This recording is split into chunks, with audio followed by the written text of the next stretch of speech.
Welcome to the over-underrated of Control. Remedy's take on X-Files, Lost, and anybody who has ever had an inner monologue running in their heads. Is there anything you want to say before we get started? Yeah, I got something to say to Dr. Kutch. I'm gonna give you the best damn evaluation that you ever did see.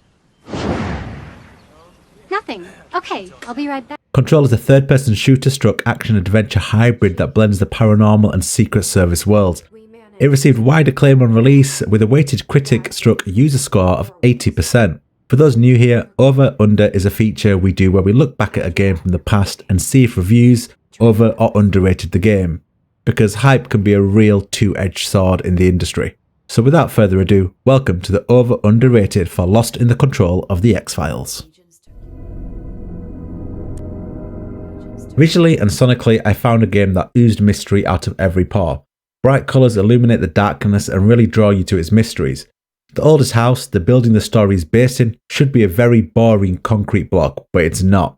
There's a lot more here than meets the eye. The closer you look though, the weirder things get. The sound is also great and quietly does its business in the recesses of your mind. I love the thud of the text as it appeared when you enter a new area, a kind of foreboding warning as to what lies in the area ahead.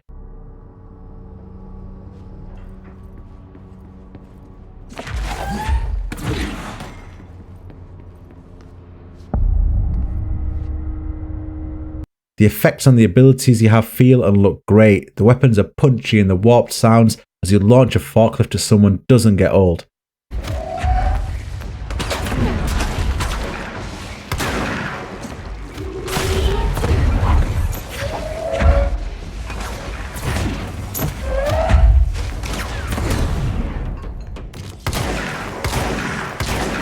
The visual and sounds really help world build here. The graphics really excel when the game flexes its muscles in the more otherworldly type areas, providing a nice contrast to the hiss-infested office blocks. The style and presentation of the oldest house had me intrigued from the start and throughout the game. It was definitely one of the main catalysts of my exploration and completion of the game. The world has a character to it that is executed flawlessly throughout the journey, and Remedy do not deviate from the path they've set. The oldest house is dripping in atmosphere from the first minute to the last. Initially, the story is gripping. The mystery surrounding the building and the connection you have to it is intriguing. You're looking for your missing brother and something has led you to the oldest house.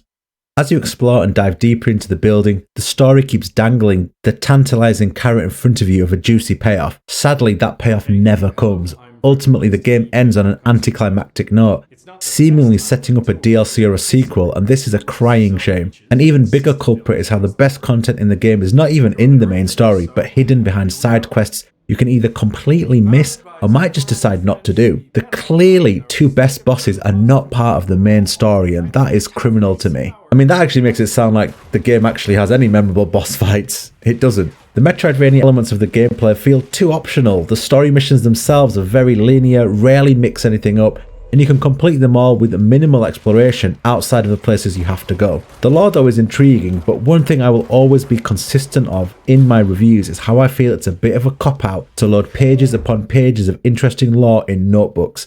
Other games have done it and I haven't liked it, and I don't like it here. At least try and put some of it in the actual game, whether it's via cutscenes or interactions between characters. Finding the odd video playing and finding the odd notebook does add to the feeling of mystery, but it does feel like a missed opportunity. At least try and put some of it in the game. In the form of altered? But sometimes the mystery can be a bit misleading. What was going on here? I mean, how did these people escape this island? Guys, where are we?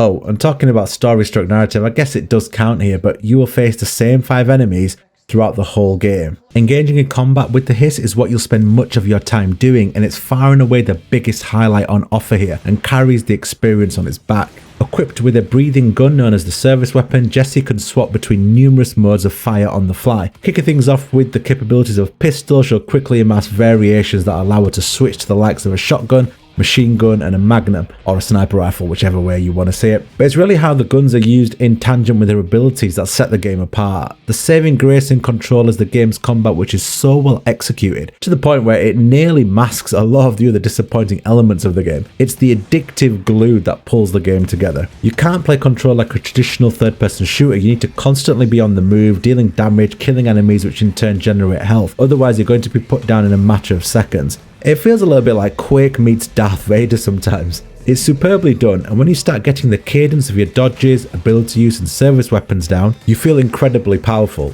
The sheer range of powers means that you can constantly explore new ways to play and improvise on the fly. There is an interesting RPG-like upgrade system here, but I found it pretty difficult to upgrade all the weapons I wanted to without investing some serious time in exploration. A little bit more generosity on the upgrade materials would have been really nice. Generally, the story quests are the same standard quests, nothing special other than the arty quest after he gives you his Walkman, which by the way is absolutely fantastic and a 10 out of 10 quest if ever there was one. It had me grinning ear to ear.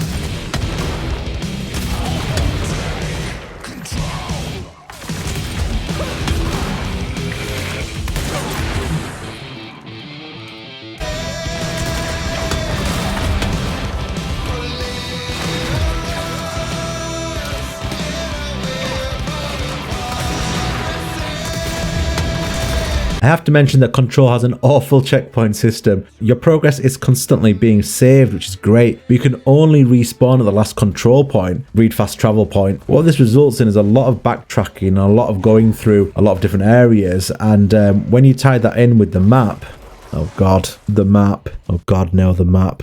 This has to be one of the worst maps I've ever used in any game. The 1-2 punch of dripping atmosphere and adrenaline-soaked combat will propel you through the game. It does become richer and more compelling the further you delve into it, but then at the end it does fail to deliver. Yeah, it's pretty good with a number of caveats, terrific combat and a variety of fun ideas, marred by poor writing and a bunch of awfully anticlimactic encounters. Control could and probably should have been something much better. This is a good game, but it doesn't reach the heights that are actually well within its own reach. But for just about every time that Control frustrated me, I find myself quickly forgiving the game any time that I'd expertly cleared out a room full of hiss, and just getting the feeling of being a paranormal badass. Anyway, I started blasting. Bang! Ultimately, I'm glad I pushed through the game and pushed through those frustrating moments. While it can be tedious at times, Control is worth experiencing for the combat and atmosphere alone. However, versus a weighted score of 80%, I do have to say the game is overrated. You'll definitely get more mileage out of the game if you're a true Dora the Explorer, but overall the package is definitely lacking in key areas, but doesn't do anything particularly bad, but doesn't tie together a lot of its component parts to create anything particularly special. Overall, I'm feeling a solid to strong 7 for Control. However, just to caveat that score, I do have to say at the time of writing this review, Control is free on PSN Plus and is well worth it. I mean, for free, you can't really go wrong for 10 to 15 hours of your time. And that is all for the over-under for Control. Thank you very much for watching. A little bonus for any Genshin players watching at the moment. If you put the word over-under in your comment, you will qualify for a 300 Primogem draw, which I will draw on screen and contact the person in the comments. And just to let you know as well, we will be streaming Nier Automata on Twitch. The link is down below. I'll be going through that game live on stream, and I'm really looking forward to it. I've not played it before. I'm going to be going through it with you guys on the PC in lovely 2K high-res textures. So tune in for that. Other than that, look after yourselves.